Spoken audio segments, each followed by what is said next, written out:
Good afternoon. We're welcoming today's meeting at the Dennett Road Educational Complex. There is no public comment, so we'll move forward for executive session. The board will come back, though, at approximately 6 p.m. for the remainder of the public session.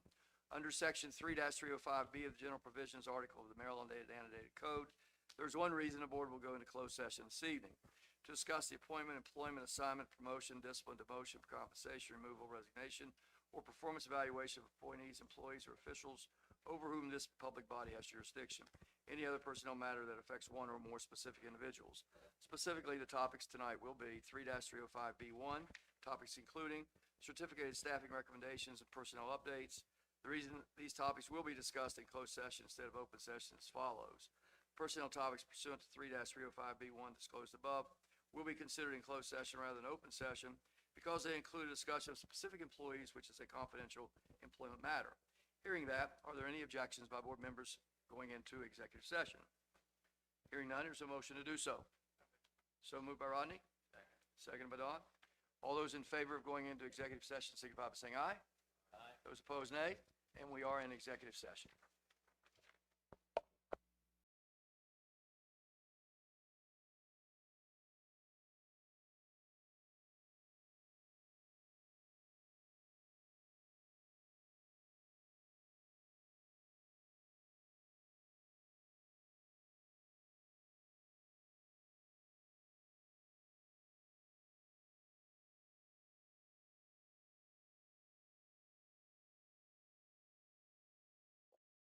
Good evening. Welcome to the February 11th regularly scheduled Board of Education public session. I'd like to thank everyone for braving the elements and coming out this evening. First order of business will be to open the public session with a moment of silence, be followed by a pledge of allegiance led by our student board members. So if you'd please rise.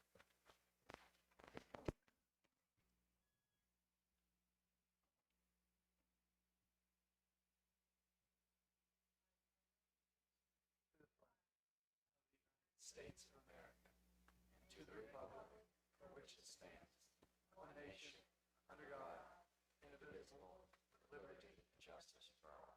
Thank you. Take a motion to approve the public agenda. So moved by Rodney. Second by Sadie. Discussion. All those in favor of the public agenda as stated signify by saying aye. Opposed, nay. And the agenda is accepted. Approval of the consent agenda. Take a motion as such. So moved by Don. Second. Second. Second by Sadie. All those in favor of the consent agenda signify by saying aye. Those opposed, nay. And the consent agenda is approved. Closed session summaries, announcements, once again, can be found on our website. For those of you that might have an interest in anything that has happened or will be happening, we encourage you to look at our website to find that. We were going to do a presentation tonight to Abigail George for her beautiful presentation of our Christmas card. Evidently, the snow has kept them away. We've not heard from Abigail or her mother, so I assume that she was unable to attend. We'll try to do that again in March. We'll show you.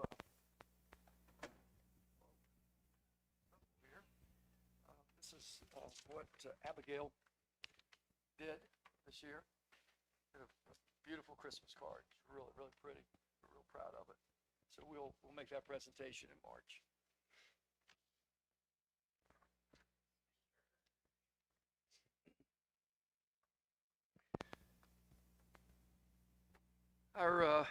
Before we start, we'd like to make an introduction. As superintendent, to introduce a new employee that is here tonight, so that each of you will know that person and that face. There he is. This is the soon-to-be very famous Bobby Witt, who we are very pleased to have him join us as our new Director of System Operations. As sad as we are to see Rich take on a new phase in life, we are very confident that Mr. Witt will serve as well. So I've known Bobby forever. He's been famous for a long time, so. Welcome aboard, Bobby. I know you'll do a great job. Our new business item is the SY 2025-26 draft calendar. This is a review item. The calendar committee met last evening, and Dr. Wilderson has the findings of that committee.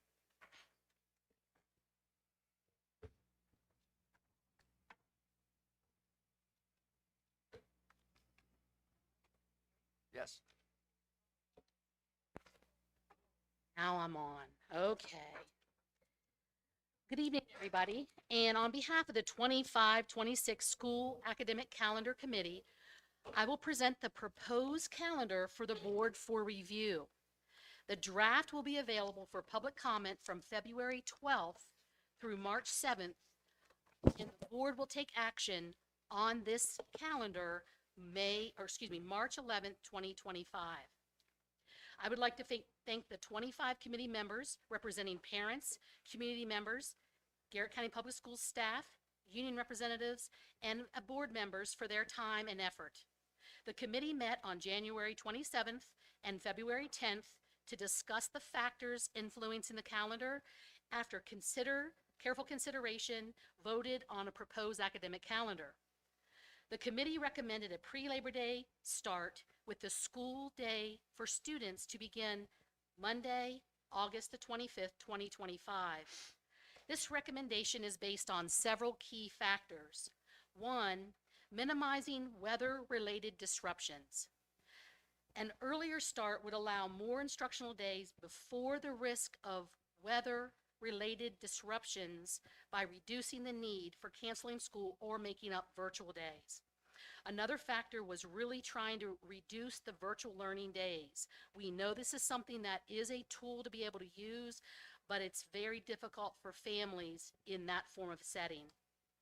We also wanted to consider a smoother transition for young students and for those students with special needs. Earlier school start allows additional time for students to adjust, providing a smoother transition for young student learners and those with special needs. The committee's goal was to maximize the instructional days before testing, ensuring that the best academic experience for students is in the calendar. So some of the calendar highlights would be, so the start date for students would be Monday, August the 25th by the proposal. Last day would be students May 28th, 2026, if no weather-related events impact that. There would be 9 professional development days in the calendar, 1 per month as in a negotiated agreement. Parent conferences would be January 22nd, 2026, as we do 1 a year. Makeup days within the calendar would be January 19th, February 16th, and April 6th, all 2026.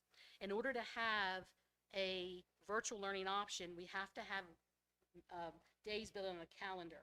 So those are 3 days that we would build in the calendar to be able to utilize those as makeup days before we start the virtual learning option.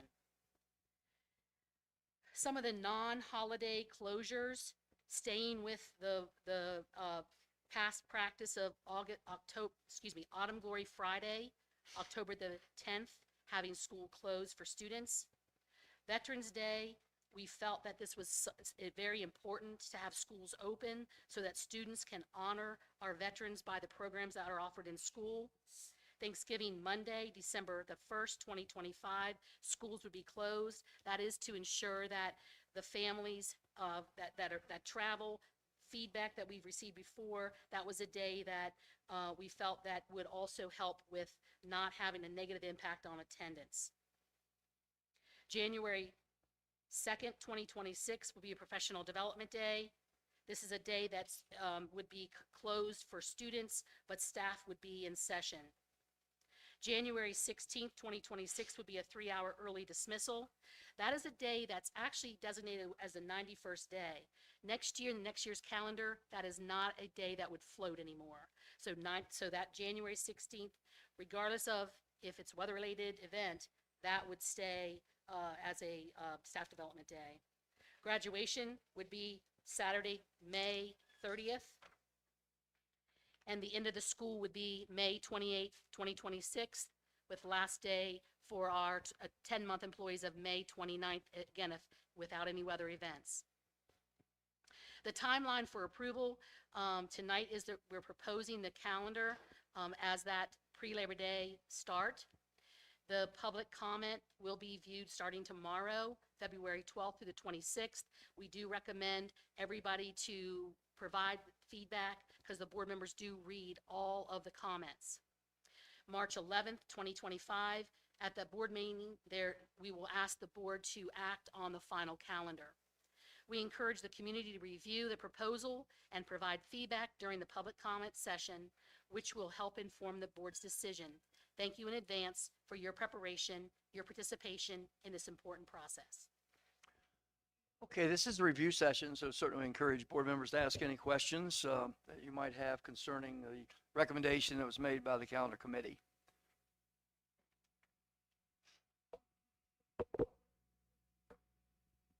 Well, I guess this winter is teaching us that it is still here. Last 5 years have been pretty easy to actually do a post-Labor Day start. This year's been something. It has, you're right. Dr. Wilson, would you perhaps let the other board members hear the conversation that we had in the county committee concerning Veterans Day and Yes. as to why the Veterans Day recommendation is Yeah, for a so full day? in the calendar last year, or this current year, we had Veterans Day as a half day. So it was a 3-hour early out for students. And we really felt, based on feedback from the schools, that we wanted to have school in session. So we had early dismissal where activities could be done, Veterans Day, getting students to their events, and then the afternoon would be a professional development day for our staff, but it also could be a day that students participate in other events throughout the county. We have feedback from our principals that was very complicated. It was very difficult to be able to get the activities in during that day, get lunches on an early out done, and plan for that professional development day in the afternoon. It was just too much to do all at once. So their recommendation was for us, even if we have Veterans Day in school, to be full day, or if the board elects to close school, to close it, but not try to do some type of a hybrid like we did last year.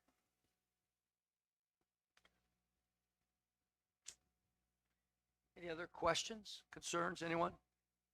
Okay, once again, we'll put that out for public comment for most of the month, and the superintendent will make a recommendation to us at the March meeting. Thank you. Thank you. And now seniors' last day for this school year will be presented by Mr. Edwards. Are you going to make that presentation, or is Dr. McCartney going to make it? Okay. I think I saw your memos. I just assumed you were going to do it. Yes, it is.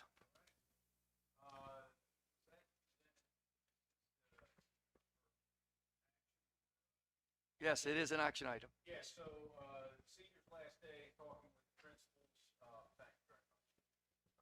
The recommendation is to go with the 28th, that is corresponding date of probably the last 6 years. And all AP testing, all of that stuff is completed by then. It gives us enough time to practice, at the fairgrounds for graduation. That's our recommendation. Okay, Superintendent McCartney, you want to make a recommendation to the board? Yes, my recommendation is to approve May 28th, 2025 as the last day for seniors. Okay, Superintendent's recommending the 28th is the last day for seniors with graduation on the 31st. Take a motion as such. So moved. So moved by Rodney. Second. Seconded by Don. We can now have discussion. Any discussion about those dates? Okay, hearing none, there's a motion on the floor and seconded that the last day for seniors will be May 28th, 2025, with graduation on May 31st. All those in favor signify by saying aye. Aye. Opposed, nay. And that is the dates we'll use. Thank you.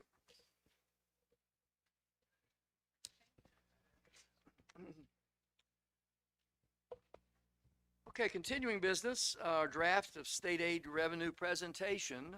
Our first look at what next year might look like. And I'll ask our Director of Finance, Smith, to make that presentation.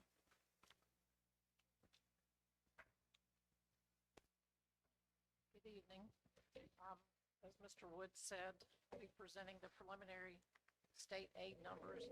These are very preliminary. As you know, there's a lot going on with the legislature right now, so I think it'll be like last year. It'll be subject to change probably many times.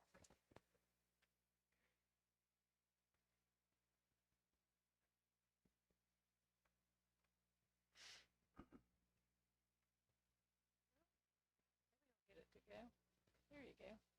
If we look at slide number 2, you'll see that our preliminary total is $57.9 million. 23.4 million of that, or 40.5%, is coming from the state, with 59.5%, or 34.4 million, coming from the local. That has shifted from last year. About $2 million has shifted to local. I keep hitting the wrong button. I apologize. If you look at slide 3, it breaks down the different programs. You can see the bulk of our funding, of course, is foundation money. That's right at $30 million. Comp Ed is about 13.9, and then special ed is almost 3.8 million, and our pre-K is 2.8 million.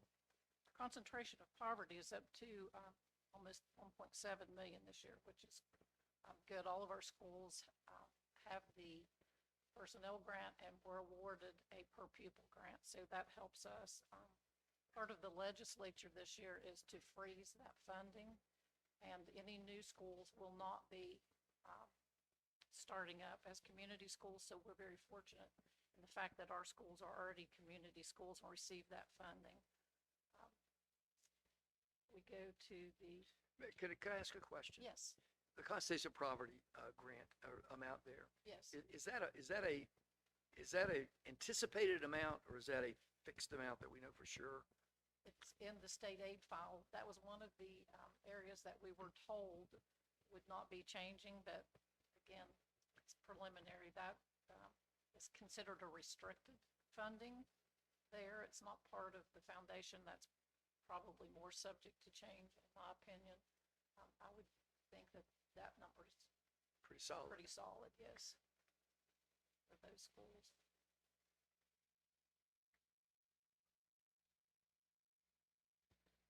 If you look at slide 4, this is just the state share. If you look at fiscal 25, we had $25.2 million. For fiscal 26, that has dropped $1.8 million down to $23.4 million. I will get this right. There we go. If you turn to slide 5, you can see that broken down by program. And basically, it is all driven by the decrease in foundation funding of almost $2.4 million, which is the category that supports all students. So that's a huge hit. The other categories specify the funding that we have to spend, and it's limited to those programs. So it really puts some restriction on money that we have, discretionary money. So the foundation grant, based on the governor's budget that you looked at, is that what you did? These are prior to his, this is prior to his cuts. Uh-oh. So if you look at the House bill, the CFOs across the state, then we have developed a template to be able to gauge that. If his bill is passed, and you'll see that on my last slide, we stand to lose another $809,000. Over $500,000 of that is in foundation alone. So at this point, these are before any other cuts. Could I ask another question? And it might be for Dr. Miller. What is TSI? Tell me what that's about. So it stands for Transitional Supplemental Instruction. It is a term that came out around COVID, maybe a little bit before COVID, but basically it's a funding source that has helped us support students that are struggling learners, primarily in reading, potentially in math if there's data to support it, at the K through 3 level, in order for us to provide additional supplemental instruction. And with the blueprint, each year it's phased out until it's at a 0 level, which I think is after this coming year. So fiscal 26 is the last So it year. does phase out. It does phase out, yeah. And historically, we had received some funds in grants to support TSI. Then it shifted over into our state and local funding formula with the blueprint, and then eventually going to phase out. We have not heard of any information that would suggest that we'll have that moving forward after this coming year. This fiscal 26 right now is the last year. Last year for it. We move on to slide 6. This is the local share of our funding for fiscal 26.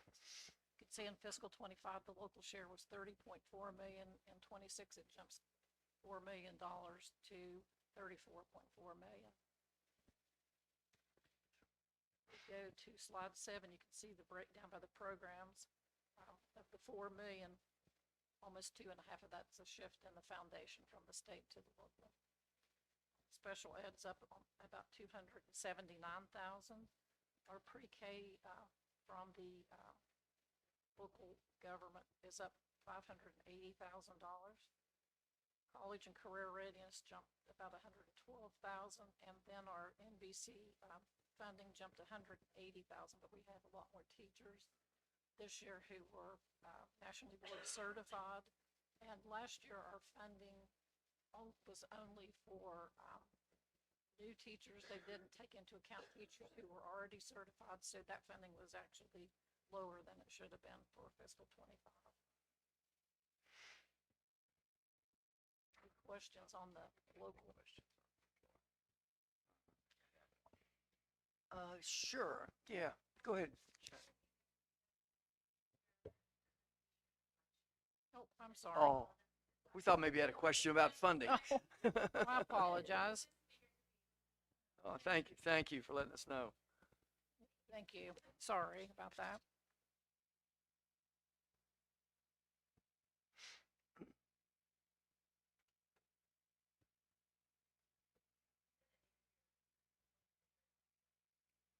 Yeah, usually people hear me. I've been doing that for a long time. Closer. Is that better? Maybe? Okay. I apologize for that. Any questions on the local aid?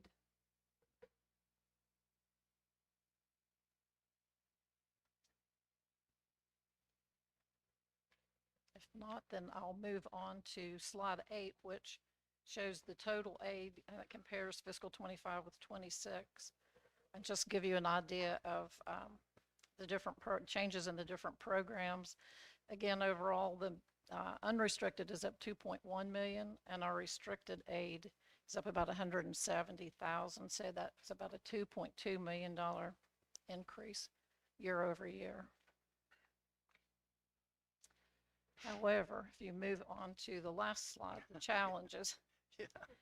The Excellence in Maryland Public Schools Act, again, we could potentially have a decrease of $809,000 if that passes. And over the 8-year time frame, that could equate to $23.1 million for Garrett County. We probably, for anybody listening, I don't know, Superintendent, you may want to talk about what House Bill 429 and 504 kind of imply.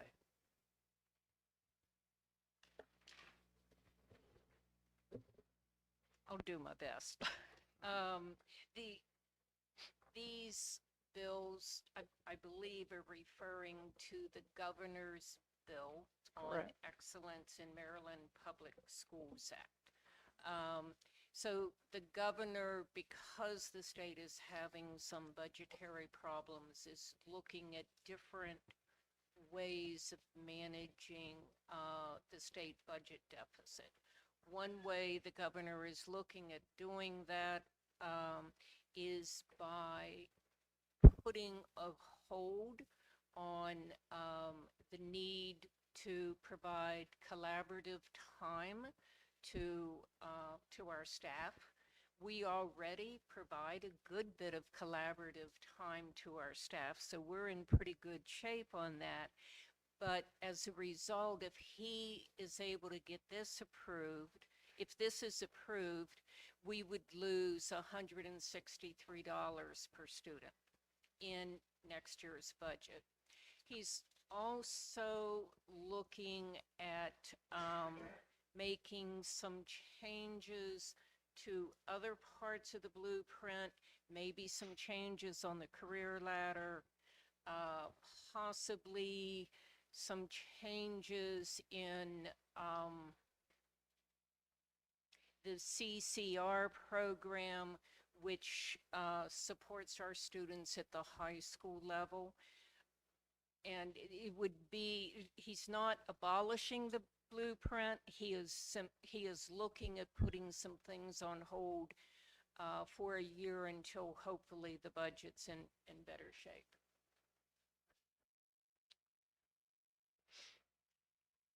Thank you.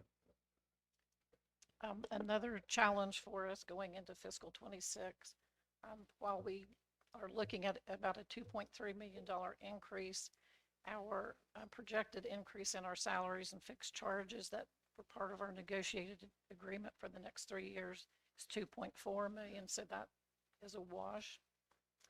And again, another challenge that we have is that the funding from the state is restricted into those blueprint categories. So it's difficult to meet all of those requirements by reallocating funding to those programs. So that puts a restriction on how we can operate. And then, of course, we are relying on our carryover from fiscal '24 this year. In addition, we're looking at some other programs that we would like to develop.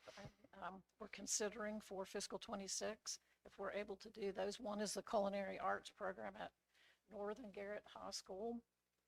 We would also are interested in reviving a driver's education program in Garrett County and providing a summer academic program that Dr. Miller is looking at. We would like to be able to provide that for children this coming summer. And then just maintaining our routine programs and services with, inflation at about 2.1%. So those are some of the things that we're dealing with at this point. I don't know when we'll have updated numbers. We'll just have to play that by ear. But as soon as I have anything else, I would, certainly update the board and keep everybody apprised of where that stands. Yeah, earlier this evening, we decided to set the next board meeting in March. We'll meet at, I think we said 3:45, have a public work session regarding our budget. It'll be open to the public as we discuss the budget moving forward. So that'll be at Northern Middle School. So Okay. hopefully by then we'll have some more concrete numbers and start looking at what's the real possibility of the amount of money we're going to get and what are the challenges going to be. So Absolutely. any other questions concerning the preliminary numbers? Okay, thank you so very much. Thank you.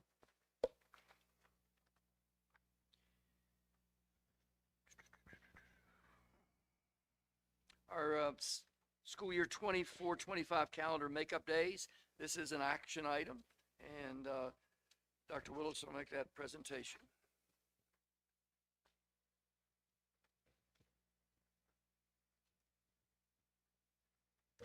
Evening again. So this evening, we are bringing a proposal for the board to approve for the 24-25 school calendar. Just to give you a little bit of history, which you probably already know, we have missed 5 snow days, traditional snow days this year. The Maryland State Board of Education approved the following makeup days on the January 28th board meeting. That Monday, February 17th, which is President's Day, and Monday, April 21st, which is Easter Monday, those days were included in the 24-25 calendar as designated makeup days, allowing for virtual learning days to occur. The board has approved making up 2 of those 5 days. In accordance with the annotated code of Maryland, we request the board approve the designated following days as additional makeup days at the end of the school year: Monday, June 9th, Tuesday, June 10th, and Wednesday, June 11th. We recommend the board approve those dates as makeup days to compensate for the missed instructional days. Okay, Superintendent McCartney, you have a recommendation for the board?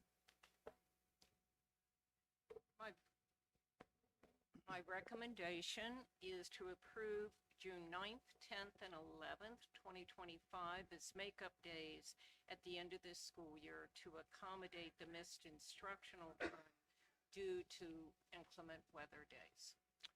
Okay, the superintendent's recommending to the board that makeup days, June 9th, 10th, and 11th, be imposed at the end of our calendar to make up for those days that we have lost due to inclement weather. I'll take a motion. So moved. So move it on. Second by Matthew. Discussion? Hearing none. Superintendent's recommendation is to use June 9th, 10th, and 11th as makeup days due to inclement weather for the school year. All those in favor signify by saying aye. Those opposed, nay. And those are the 3 days that we use for makeup. Thank you very much. Thank you. Superintendent's recommendation regarding northern area proposal.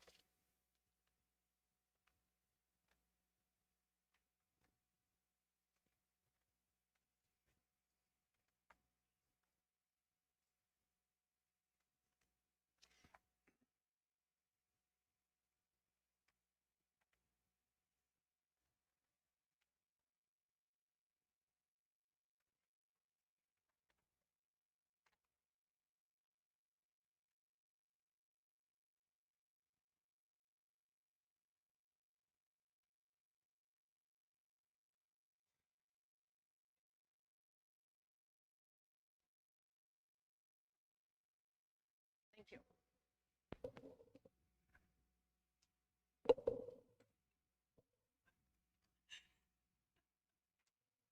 So, the northern area proposal. First of all, I want to thank our community for being here, continuing to be engaged in what it is we are trying to do. And I want to thank them really sincerely for sharing their thoughts with me over the last few months as we have been reviewing the proposal. So if we could go to the next slide, please. Thank you. When thinking about this proposal, I would ask us all to go back to some key words from the Garrett County Public School goals, that what we are really focused on as a county is looking at our instructional program. I'm not going to go over every single one of these, but our instructional program, and that we need to be very good stewards of our system resources. Those are goals that have been established for the staff within the system and for all of us in order to support our schools. When we began, or I began thinking about this proposal, I went back through lots of different studies that have been provided to the county over the years. And the one that I found most influential was done by Dr. Lever in 2019, in which he involved citizens throughout the county to look at the facilities and the future of the Garrett County school system. And when I came in last year as your superintendent, going back to that report and looking at what had been accomplished, I commended the staff for what had been done to upgrade our buildings and to look at security and maintain our community schools at that point. And the three words that Dr. Lever used in his report really were reflected in our goals, that we're about trying to provide educational excellence. That's what we try to do. That we're about trying to provide equity for our students throughout the county. Equity doesn't mean equal, but it means that we need to look at our county as a whole when we are making building decisions, instructional decisions, financial decisions. He also noted that the value that our community placed on community schools should be a prize that we tried to keep in mind as we were moving forward. So those were some things that really guided the development of the proposal. If we go to the next slide, please. Just to remind you, I don't know that anyone in the room needs to be reminded, but the proposal is to move our 8th grade students from Northern Middle to Northern High School. The proposal also includes moving our accident elementary school into Northern Middle School and creating an accident school for pre-K to 7 students. This relocated, or this accident pre-K to 7 school, would also house our regional ALO program, which is now housed at Accident Elementary. And it would also house our STARS student program for the northern end of the county, giving all of those students, we feel, access to more people to support them and to help them move forward. So that's the proposal that we've all been looking at now for 5 months. I think it is 5 or 6 months. What I would like to do now, our advisory committee, and I know many of our members of that advisory committee are here. They did an excellent job for the superintendent in the system of looking at both challenges and successes, possible opportunities with this change. But I've asked Dr. Miller to talk about the next slide, please, which focuses on some of the educational opportunities. Sure. Good evening. So, of course, one of the very first things we did when presented with this proposal was to really dive in and look at the educational opportunities for our students as a staff. And I know that the committee really took this charge to heart and really looked at that and discussed these as well. What you see on the screen are a number of educational opportunities that have been discussed that we believe would be advantageous to our students in our community as we think about this proposal to relocate Accident to the Northern Middle Campus. I would also say that, of course, we have heard from the community, and we know this as the leaders in the county, that we have an excellent school in Accident Elementary. We also have an excellent school in Northern Middle School. We acknowledge that and celebrate that and the work that has been put into developing the programming at those schools for the students and families. We fully expect that that same level of high academic excellence and school excellence will continue should the proposal move forward.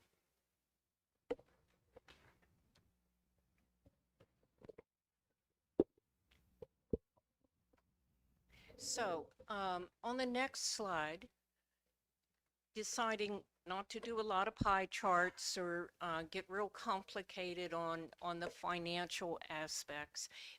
This is a very conservative estimate, I believe, that from our operating budget, should we move forward with this proposal, that we would save about $450,000.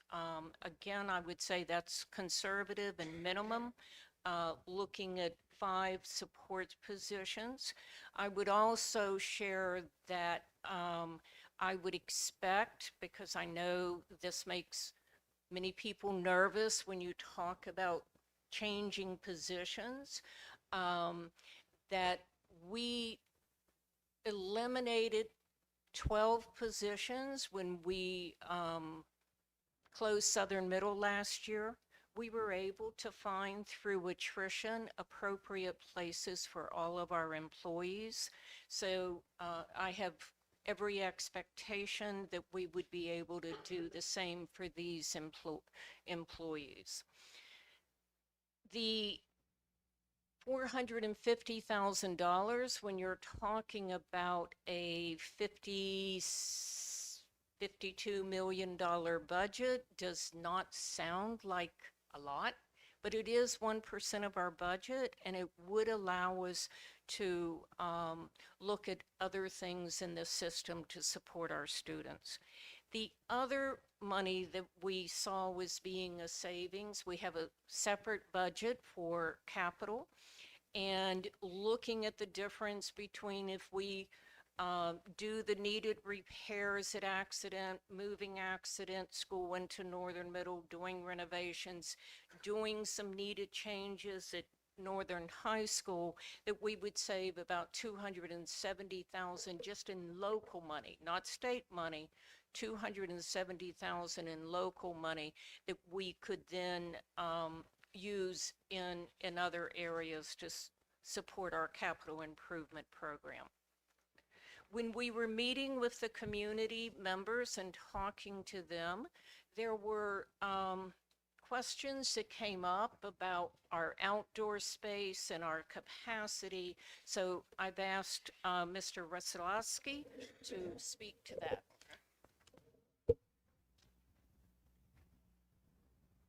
So the slide reflects just some concepts. I use the word concepts as we begin this process of possibly where these things could be located on the campus.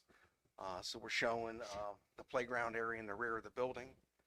We're showing the high tunnel or the high tunnel greenhouse there across from the bus loop, along with the barn building back by the tennis courts.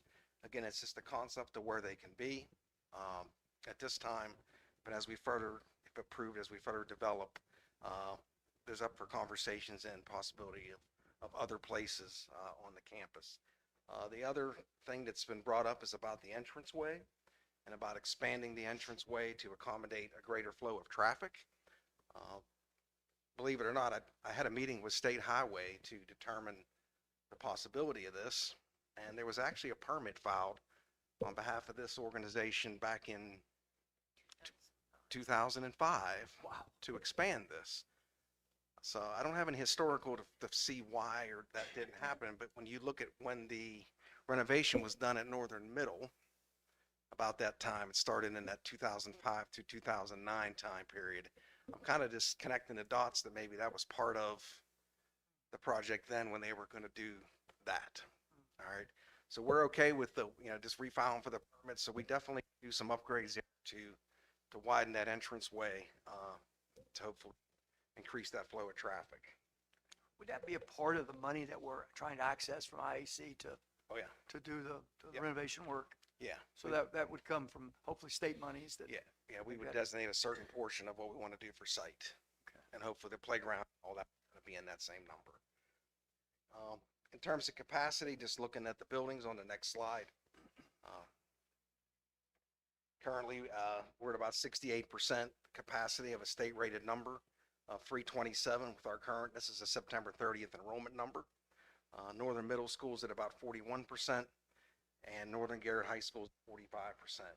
As part of the proposal, by doing the accident combination, looking at a new state rated capacity, when you go from a middle school room to an elementary room, the number lowers. Okay, they expect you to have more space for less kids when you get into the elementary model. So based on our concept, we're looking at 537 with the projected enrollment with the 6th and 7th grade, 79%, which is kind of the sweet spot where to be in terms of a capacity, because that gives you a lot of room for growth. And then by the 8th grade moving up, we'd go to 66%. Again, if there's modifications done at the high school as part of this, that 903 number could change if additional spaces are added or any of those things happen throughout the process. So that's where we are with the capacity of the school. So, thank you. One of the things that I've heard for some time, even before I came back to the school system, was the need for the school system to look at its footprint. Our partners in the county and in the state expect us to do that as we look at our expenditures and look at managing our money. So I had put together sort of a history of where we've been from a history that I could remember from being here in Garrett County. And we have been, the Board of Education has been working at looking at our footprint and looking both at declining enrollment and the quality of our facilities since about 1989 when Yoder School was closed. And my recollection of that was that that was basically due to declining enrollment. If you look at our chart, we then looked at Red House and Loch Lynn and built Chalklade School, which is serving children very well in this part of the county. We've done some work at the central office. We were on the Hill on 8th Street and moved downtown. And then in 2011, a decision was made to close both Kitzmiller School and Bloomington School and bringing those students into 2 different Oakland schools. In 2012, in looking at declining enrollment and looking at facilities, the board made a decision to close Dennett Road Elementary, and those students now attend Crellin and Broadford and Yacht Glades. The next thing that we did was to move the board office from downtown, shrinking our footprint, not blueprint, our footprint a little bit more by moving here into the Dennett Road complex. We do plan by the end of this year, probably by May, to abandon our warehouse that is up on 8th Street, and all of that results in some savings. It also resulted in some increased educational opportunities for our students. This year, as you know, we closed Southern Middle School, and we now have a very good program offered to our students at Broadford School and Southern High School. And again, I would like to state that those programs really are going quite well. Our students are involved in the school, they're engaged in what is happening in the school, and I am very pleased with the quality of the programs that are being offered. So we believe that if we make this next change in reducing our footprint, that for the foreseeable future, we should be in a good place with our footprint throughout the county. I have spoken with some of our county leaders. There is some expected growth. You know that some affordable housing projects are on the horizon. There are some small businesses that are looking to relocate to the county. I was told that might be 200 to 300 jobs over the next 4 to 5 years.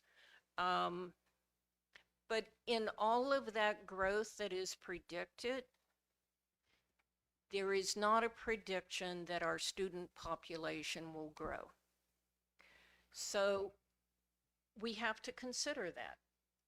And we have to consider, when I look at it, I'm like, okay, we're here and we're at a good spot. It looks really good. One of the reasons that we're at that good spot is because we have been developing 3-year-old programs. And we have universal 4-year-old programs. We are close to having maxed out. I wouldn't say we're there, but we're close to having maxed out our 3-year-old program development. Those students come to us, it's not a universal 3-year-old program. It has some guidelines to it that we must follow in order to get the funding for it. So when I just look at the numbers in general, I'm like, we're good.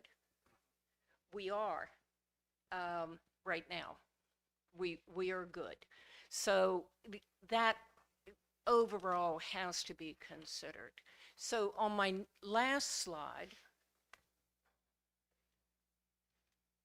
here's the impact I see as your superintendent for our entire school system. I believe sincerely, if we are able to go forward with this, it does support our community schools. I will acknowledge to my accident community, who I respected before we started this process. I respect you even more. They are very well spoken. They're very caring about their community, as all of our communities are. I am very much a proponent of community elementary schools. I believe this proposal will allow us to continue to support that and support the growth for our students. I have faith that the accident community, as a very supportive, healthy community, can expand and grow and enhance their support for a slightly larger community. Maybe I should take slightly out of there, just a larger and different community. I believe we can do this. The other thing that it would allow us to do is to go back to our CIP, which is our capital improvement plan, and by the summer, when our new director of system operations is firmly embedded in his work, to bring forth to the board a capital improvement plan that would allow us to move forward with this project and hopefully a project at Friendsville and a project at Crellin to support those community schools. The other thing it would allow us to do, and Mrs. Smith alluded to some of this in her budget presentation tonight, a healthy school system needs to be able to grow and meet varying student needs. We see a need in program development, especially at our high school level. We are planning how we can provide more electives to our students, electives and courses that they might be more interested in, so that we can keep them very involved at the high school site. It would also allow us, I believe, to have a little additional leeway in our funding to provide some instructional support to all of our students throughout the county. And I've heard over the last couple months, I've learned a lot. I've learned a lot about our community and the wonderful people that are here. I've also heard from people that have said to me, boy, Dr. McCartney, this is a big burden for you to come forth with this recommendation. My response to that would be, it's not really a burden, it's a responsibility. It's a responsibility to take care of our resources, and it's a responsibility to continue to enhance the programs for our students. And I would just ask all of us to keep that in mind as we deliberate this important decision. So, thank you for your time, Mr. Woods. Yeah, this is just a discussion, review, so certainly any questions, you can see on the superintendent's last slide what her recommendation is at this point. Oh, Um, And I think we're all aware of what the recommendation is, but if you want to go over it, certainly you're more than welcome to do that. Yes, please. Sorry, I forgot the last slide. Last slide. The last slide will show that during next year, our recommendation is to relocate the 8th grade to Northern Garrett High School. And then in fiscal year 26-27, relocate Accident Elementary to the current Northern Middle School, creating a pre-K to 7 school. That gives us time to do the building upgrades. It gives us time to work with the staff and put in place the all of the supports that we need in place to make this work for the best of our students. So I did have a closing. I think maybe I did it, so I'll do it twice because I have the mic for another minute. I really implore the board and our community to consider that the shared goals that I started with for the Garrett County Public Schools, those are things that we've all said we're committed to. So I would ask you to consider those. I would ask you to consider our commitment to all of the schools in Garrett County. I would also ask you to consider, as you look at the slides, about how this proposal continues to support and enhance the educational opportunities for our students. Okay, now I'll take any questions that you might have concerning the presentation before you. Anybody, anything you want to add? Rodney? Just a couple questions. You know, for many of us, this is a very emotional decision. And, you know, some of us have actually gone to school at Accident Elementary, had kids that went to school at Accident Elementary, and hope to have grandchildren that will go there. And we want to make, I think the community and I want to make sure that what we would commit to on this move will be followed through on. I mean, Rich made the statement that we had a permit in 2005 to do enhancements on the road, and it never got done. We want to move a playground up there and have sufficient space for the kids to enjoy the outdoors. They need places to kick a ball around maybe, and I just think we have to make a commitment to the community. And what can you, how can you commit to actually following through on those things? Our commitment, if everything that we have on that slide, on those slides, we are very committed to making happen. We have had informal discussions with the IAC about the projects. We actually had them visit the projects. We have discussed them in formal meetings as possible projects. I have no idea why that road wasn't built before. I don't know. But I would expect, and you can be guaranteed if I tell you that you can expect something, that I will do everything I can to make sure it happens in this round of funding that we believe the IAC has available to us. And we have a percentage of funding. You always have to put in some money. We have that as some dedicated capital improvement program monies from our county office. So I can't tell you more than that, except I'm a person who meets commitments, and I would expect that we'll meet this commitment. Well, I think it will be up to us, if we do make this move, it will be up to the board to try to follow through on that and help you make that commitment. Another question, and I don't want to take all the time up here, but, on slide 6, when you look at the, site plan, number 1, back behind the barn building, it looks like there's open space there. Is that steep, or is that, That's flat.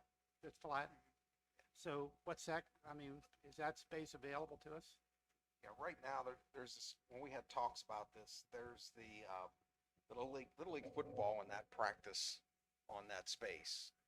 So we look down, it's a little outside of this diagram, but next to the baseball field down by the high school, there's an opportunity if we absolutely needed to relocate another field there as part of that. But that is flat for a certain portion of that there.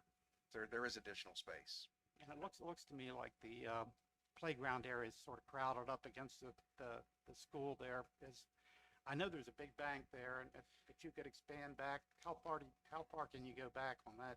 Well, I think the bank would be a limit on how far, but I think that just the footprint that's there now is adequate for the size of a playground without even moving the bank. And so, just to clarify again, you said we would do this move not this coming school year, but the following school year, 20. Correct. 26, Correct. 27. And may I say something about the playground, because I want to make sure that, and Rich can correct me if my memory is failing me. Right now, the playground at Accident School was built with open space monies. We have inquired with our county partners whether or not we can move that playground equipment, or if they want it left there, or program open space requires us to leave it there. We don't have a firm answer on that yet, but we are committed, and the IAC funding, the percentage that we would get from the IAC would allow us to put in new playground equipment if we needed to put in new playground equipment. And in that regard, there would be a committee of people from the accident school, the accident elementary school, to help finalize some of the plans that we're talking about. We would have a group come together, just as we do in any school building, and look and work with the architects, engineers on how the building should look, both interior and on the outside of the building. So while, as Rich said, we have the playground there in the back, and I looked at it a couple weeks ago, and I think I think it's a beautiful area for a playground myself. But if the committee looks at it and goes, no, it would be better over here, and we can work it out, then that's what we would do. Well, just last thing, I just want to thank you for this excellent presentation. I think a lot of work and a lot of thought has gone into this on your part, and it was well presented, and I think the community's appreciated your willingness to go out, talk to them, and actually get the feedback. And as a board member, I want to thank the community for actually all the emails I received, all the comments at public meetings. It's been very helpful for the whole board, trying to get us to make the right decision on this. So we'll see how it goes. I appreciate those comments, Mr. Gladpelty, and this is something I know. We are committed, your staff, we are all committed to providing the best we can for our students in Garrett County. And I also know that I am working with a community that shares that value system. So I, of course, am hopeful that the proposal moves forward, but I also know that we will continue to develop good programs for our students. Okay, I have two things. First one's from Mr. Wazlowski. the additional exit lane, is that going to help with, I remember when we had our board meeting at the middle school, and I got caught in the bus line and the pickup line, and it seemed to take forever.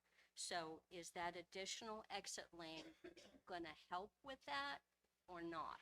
Yeah, the plan right now, the vision for that lane is to allow traffic that's going southbound to get in its own dedicated lane to merge onto 219. That's what that plan would look like. So hopefully that'll flow that traffic. So then the only stop that'll be needed is anybody going north on 219. Okay, and then the second thing that I have is I know that the group had brought up about there only being one exit out of this Yeah. school. Is there any plans to add something with the additional capacity to the buildings for safety? No, and when you say additional capacity at the building, I'd have to go back and look at numbers to give you a final on this. But this building has been at more capacity than it is now in my tenure with the Board of Education. And there are some pluses. We had Michael Bittinger, our manager of safety and security, look at this, and we understand the concern that we understand what people have said about the concern, but we feel confident that it is a very secure, safe building, that if something happened at Northern High School, you would immediately lock down this school. You would not be having parents come in to get children. That would be true for any school. We would do an off-site I wanted to say reconciliation. So thank you very much. We would do an off-site as we would for any of our buildings, an off-site reunification center. We would take responsibility for getting our children to that reunification center. Okay, thank you. And I agree with what Rodney said. I think a lot of work has went into this, and this is going to be a difficult situation for us to come up with to have a good solution to it. So I just want to thank everybody, and I'm impressed at the amount of parents that have stuck this out and came and showed support for the school and all the hard work that's went into this. Thank you. Other questions? I have just one question. Sure. So it's going to be just, next year will just be in the middle school, just 2 grades, correct? With this proposal, it's just 2 grades for 1 year. Correct. Okay. And if I may add to that, Mr. Tresas, that would allow us to go ahead and move forward with getting our 8th graders more easily integrated into some of our high school programs. It would also allow us to begin possibly doing some minor work on the interior of the building that would not interfere with instruction or what is happening for those students. So for 1 year, the capacity will be like 30%, 25%.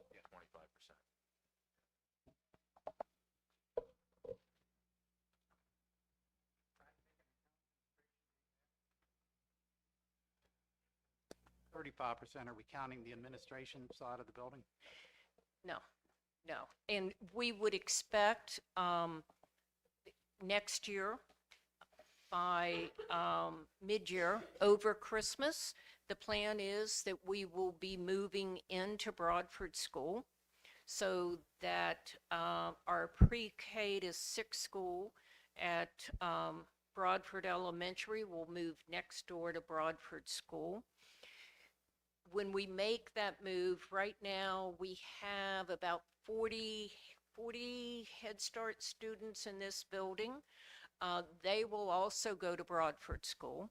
So as they leave this building, we will move the rest of the administrative offices back into this facility, freeing up even more space in the northern middle building. And that's been the plan all along, to bring everyone back to one location. And I'll add to that just very quickly, because I know the couple people from the community have said to me, we really like having the central office presence at the northern end of the county. The central office presence will continue because we serve all students in Garrett County, and the staff and I are all on the same page, that we visit schools. We offer support to our principals and teachers and students in the school. So that will continue.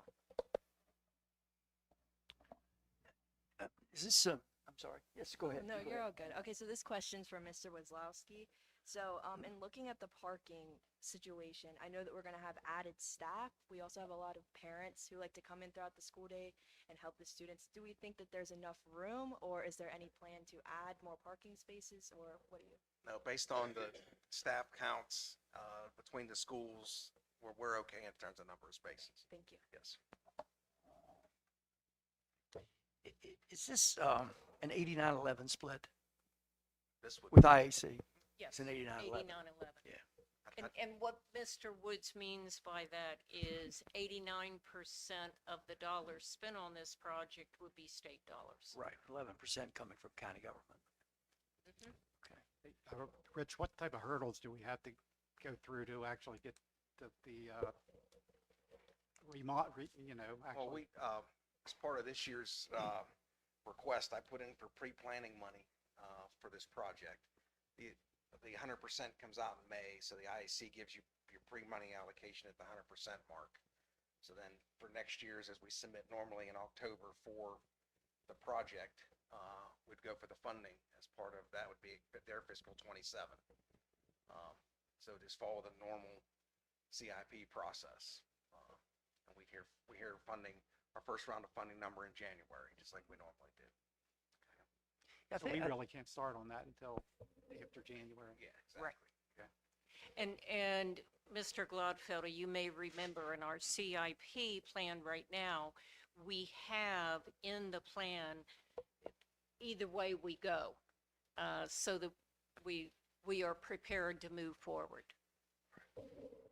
I think it's fair to say that, obviously all of the proposals and recommendations are 100% tied to 100% funding, both from the state and from the county. And if either of those fall through, then the plan falls through. We've got to have the money to do that. We don't have that money in our operating budget to go forward with any of this.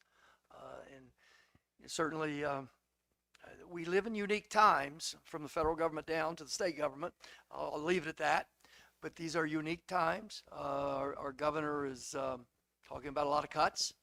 Our president's talking about doing away with a Department of Education nationally. So there are all kinds of things that will certainly have trickle-down effects on everything that we do at a local level. But I do want to make that clear, that regardless which direction we go, should we go ahead and relocate the school to the middle school, it is contingent on 100% funding. Okay. Anything else? All right, thank you very much. Excellent presentation. Appreciate it. Dr. McCartney?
Thank you, Dr. McCartney. Okay, it is 7:16, so we're a little bit past. Let's do one more item of business, and then we'll take some public comment. Um,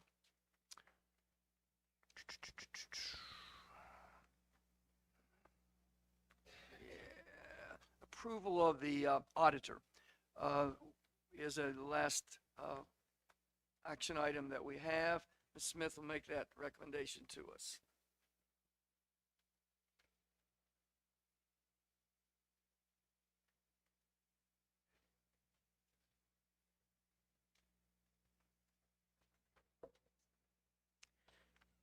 Thank you, Mr. Wood. I would like to recommend to the board that we hire Rhoda Heaver and Associates to handle our fiscal audit this year. As you know, from their proposal, there was no increase in the cost from fiscal 25 or for our fiscal 25 audit. So my recommendation is that we get services or purchase the services from Rhoda Heaver and Associates. I think it will make the transition easier because they've audited our books for quite a while. So they're already familiar with everything, and I think they did a wonderful job for us this past year. Superintendent, recommendation. My recommendation is to approve the Rhoda Haber Group LLC as the firm to complete the fiscal year 24-25 audit. Okay, the superintendent's made a recommendation to approve Rhoda Haver and Associates to do our audit for this fiscal year. I believe the audit memo that we got reflects a total audit fee of $77,500. Is that correct? With that being said, is there a motion as such?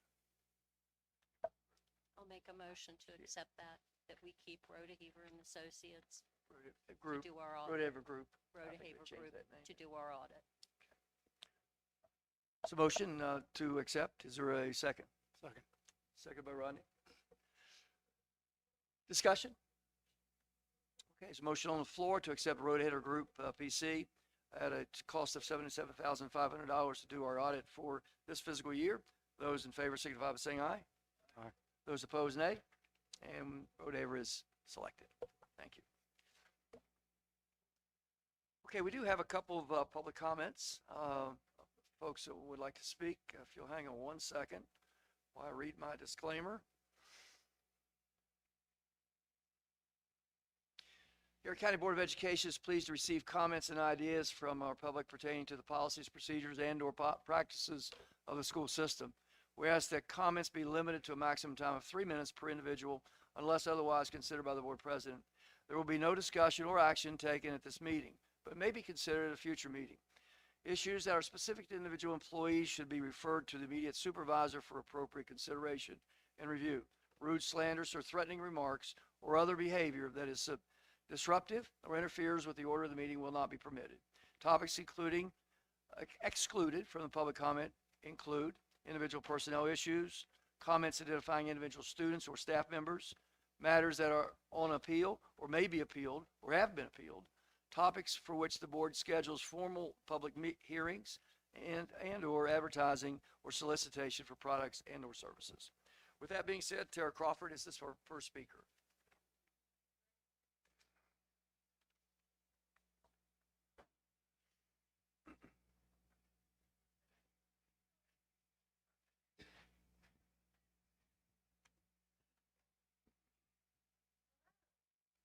Hello.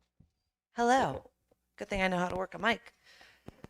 Thank you, Dr. McCartney and Mr. Weslowski and Dr. Miller for what the community does know is a lot of care that you've put into this presentation. As usual, I don't have well-written public comment, but a collection of nearly illegible thoughts. And mostly, I wasn't sure I was going to make comment. I just wanted to hear what you all had to say and give you some thoughts from the community. And some of them may feel very memorable to those of you who have been on the board for a while. The my biggest question, I guess, right now is that in looking at the budget ideas, the budget estimates, how much concrete architectural plans, and have we gotten bids and things like that to really be certain that those numbers are going to be accurate as we move through the project. Certainly not discounting Mr. Weslowski's experience, but if you've ever renovated a bathroom or dealt with a water issue or put down a new floor or built a home, you know that these things typically don't run on schedule, don't run on budget. And while we're talking about, what I think, because I was driving during that part, I was trying to listen, but I wasn't looking, I think was maybe a change of $200,000 roughly from the accident, the estimated expenses for accident to the estimated expenses for Northern Middle. I may need to check into that. The deficit or the increase, sorry. Yes, the change between the capital improvements for both schools. I would just ask that before the board makes a decision that we really have some hard and fast numbers to review there, because these things can go off the rails pretty quickly. Something else, just in listening to and looking again, thank you for pulling back the slide with the proposed playground, high tunnel, and barn area. Definitely a question about the playground space. I attended Northern Middle. That's why I'm so smart, sitting here talking to all of you today. And as Rodney noted, remember the back of that building being a pretty steep bank. Where the playground was mentioned, Mr. Weslowski said feels adequate, but certainly if we're going to attempt to move the equipment, adequate and the same, are they the same amount of space, and what does that look like? I'm surprised to hear that with all of the growth anticipated in the county over the next couple of years with the building of affordable housing or workforce housing and the potential for new businesses coming in, that there is little or no expected growth within our school system. Because typically when we talk about workforce housing, we talk about the folks who are going to operate these businesses, work these businesses, we would be talking about families or people with school age children. So I'd love to hear a little bit more about that. And with 22 seconds left to go, I would just ask the board to, you're looking at voting on this in 1 month, and I think there's a lot more information that could be looked at and garnered, and so we'll talk about it. And I appreciate your time. Thank you. Thank you. Jason Van Sickle. How's it feel to be on the other side of the? Pretty good, actually, especially with the topic you have at hand. So I feel pretty good. Thank you. Appreciate everyone giving me the time to speak tonight, and do want to, definitely the superintendent and her staff, the work that they've put into this project and proposal.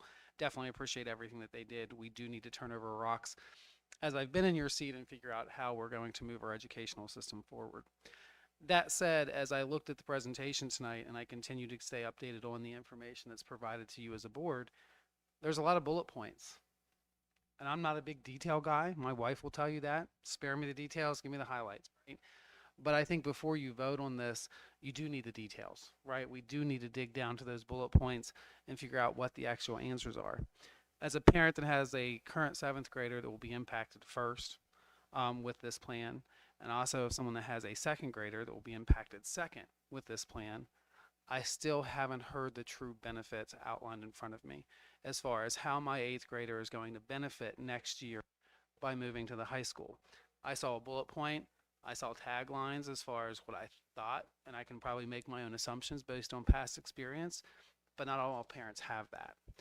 So in closing, I have my coffee cup. It is on the left side of the table.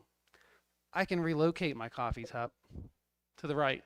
I didn't add anything, didn't take anything away. This isn't a relocation, right? It is not the same school if we move it to the middle school.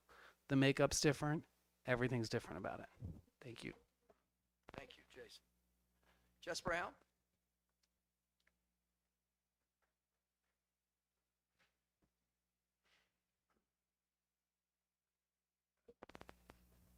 Hi. All right. Well, thank you so much again for the proposal and expanding on some of the things that you presented. So we have 4 weeks. Board members, you have 4 weeks. So if I can encourage you to please take the time, go to Accident Elementary School. I'm sure there is a special process that is needed to reach out to Mrs. Frotz, even maybe central office to plan a tour. But come into our school, see the students and teachers in action, see the facilities that we currently have, evaluate how the building currently stands. Yes, we need a new roof, but look inside. Look at the outside. We have a beautiful campus at Accident Elementary School. Our outdoor playground area, yes, the playground can be created at Northern Middle School. There's plenty of room, and it will even be in a secure area in that back area for playground equipment. However, for our 4th, 5th grade students who really want to go out and throw the football, play baseball, play kickball, there isn't ample room in that area to have a playground and an open field for that to happen. So something to think about. In 2012, we closed Dennett Road. Here we sit at Dennett Road. So thinking about some financial savings, why couldn't we move more central office to Northern Middle to fill that space? I mean, even with that, can we send 8th grade to the high school, relocate central office into Northern Middle School? So that way we'd still keep an Accident Elementary School, a 6th and 7th designated style middle school for those students. And then our 8th graders can get those high school credits. However, they're still getting high school credits in the Northern Middle School building as an 8th grader. So evaluating how much true more opportunity these students are going to have. It is complicated when you break down the things. Do I think this could be successful? Yes, because I believe in our teachers and I believe in our community and I believe in our students. But we are talking about disrupting our largest elementary school on the northern end. That is 221 students. We'll look at parking. I know you asked a question about that. Some of our special programs that we have at Accident, we do the monthly character programs. That's bringing an additional 15 families on at a time. Is there enough parking space for that? When we have our Christmas programs, we're bringing on probably 100 additional vehicles onto site. Is there enough parking space at Northern Middle for that? So there's a lot of things to consider, and I just ask that you do your due diligence, evaluate Northern Middle if you haven't really looked at that space. Come see Accident Elementary School. Talk with our parents. Accident is having a public PTO meeting next Tuesday at 4 o'clock in the cafeteria. I personally would love to see all of you there, and I invite you to join us to continue this conversation as you make a very difficult decision next month. Thank you. Well done.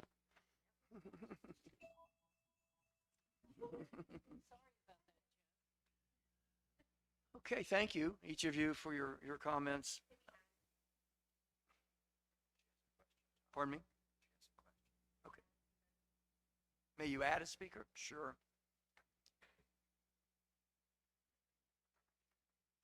I'll just need you to sign the sheet, though, for our record.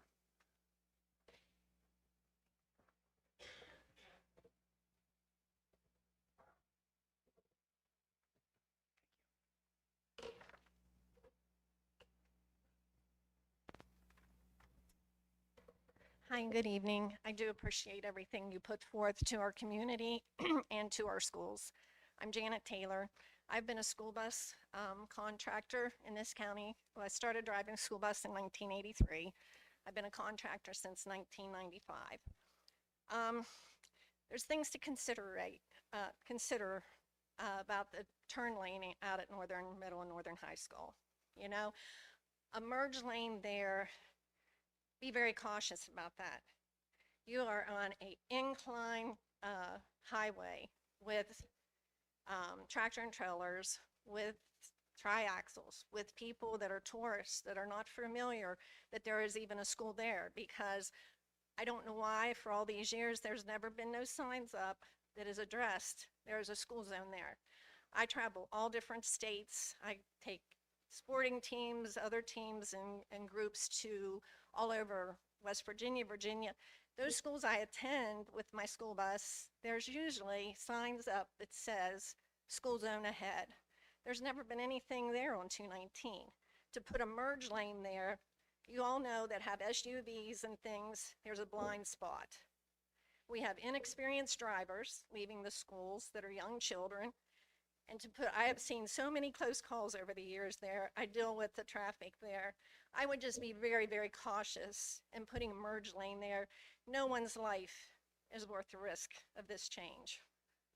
And as far as Accident Elementary goes, where it sits, it is a safe haven for our children. Out of 7 elementary schools in this county, it seems very unjustified to me to take one school and remove them from their elementary experience. So I just hope you take all these factors into consideration. Okay? Thank you very much. Sure, thank you. Okay, we have our student member report. I said to the superintendent, I was going to try to say this privately, but I'll say it publicly. Congratulations. Thank you. Anytime we beat Allegheny High School in anything, we're happy. Yes.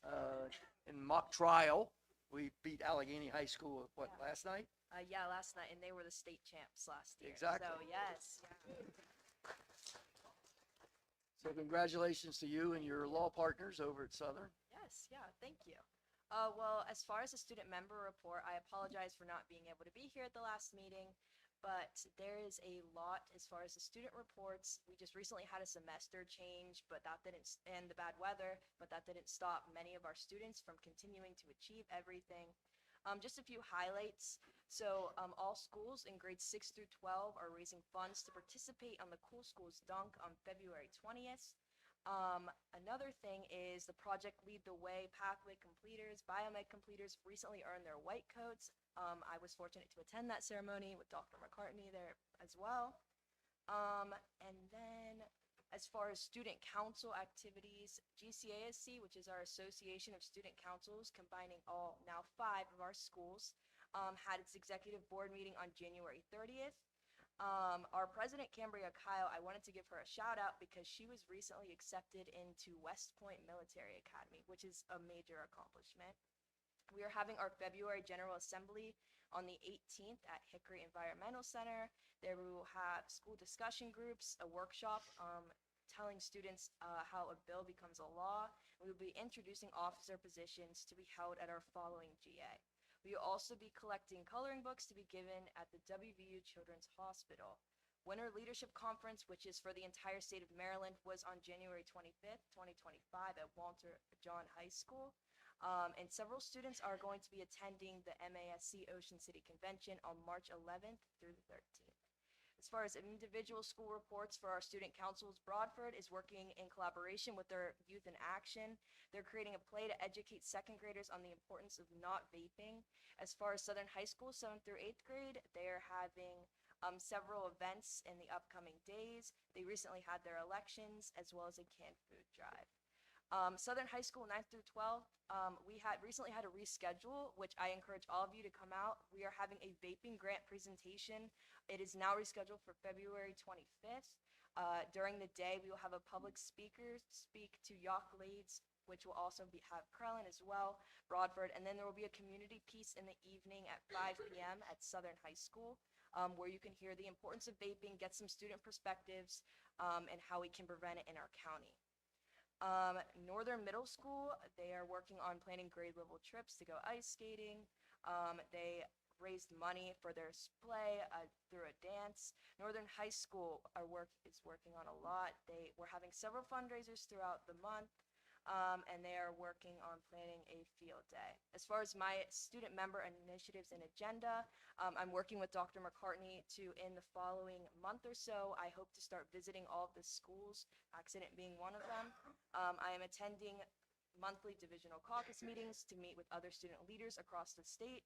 And then I also wanted to say thank you because I recently I applied for the state student member of the board position, and although I was not one of the 2 selected out of the 5, it was a great opportunity to have Garrett County there and represented, so I just want to say thank you. As far as additional notes, now this is rescheduled, well, canceled, but we need to congratulate both Southern High School's full bocce team and one of Northern's bocce teams. They placed first in regionals, and they were going to go to states, but that's canceled now due to the virtual day. And then there are the college and career open houses, which I encourage you to attend, especially if your students are going to be in those grades in the high school. So Southerns will be tomorrow, Northerns will be on February 19th. And that's all I have. Thank you. Dr. Carter, say anything about her being a finalist? Yeah, you want to say something about it? Yes, I do. I just wanted to take an opportunity, Cadence, to, and you're still on our board for a period of time, and we're very happy about that. You represent Garrett County students very well in your role, and I think as much as I admire the state board and the state board leaders, they missed a grand opportunity when they did not select you as the student board member. But I've also met some of the other student board members and know that they will represent well. But thank you for taking that on. Congratulations for sort of using this forum to fine-tune your expectations for yourself. Congratulations. Okay, board member updates. Anybody wants to add? Go ahead, Rodney. I'll just add that I attended a legislative meeting for MABE yesterday. We were discussing pending legislation. It's really difficult when you have like 10 pages of bills that are being education related and literally hundreds of them. You have to really determine what are priorities for the organization. And a lot of these bills will go nowhere. That they won't be cross-filed, or they just don't have the support. Usually, MABE looks at our resolutions, and we follow our resolutions as far as a guidance on what legislation we'll support and what will not support. The most controversial thing we discussed was the governor's budget, and I think Dr. McCartney already gave the details of that. I know the governor's in a difficult position. There's a $3 billion deficit, and you know the problem with cutting the blueprint. How can you cut it and it'll provide the least amount of harm to the school systems in Maryland? We probably won't be impacted by some of these cuts as much as the larger jurisdictions, but I think we decided to support this bill just so we could continue to be at the table, so we can probably amend it and try to make it less harmful to us than it already is. So that took up the most of the time. There's a lot of other bills. There was like 6 cell phone bills that requiring us to have a cell phone policy. Well, most of the jurisdictions already have a cell phone policy, so it was just overkill in our opinion. Plus, it's you don't want a one-size-fits-all when the state actually says this is what you're going to have to do on cell phones. So really, that was just something we were against. There is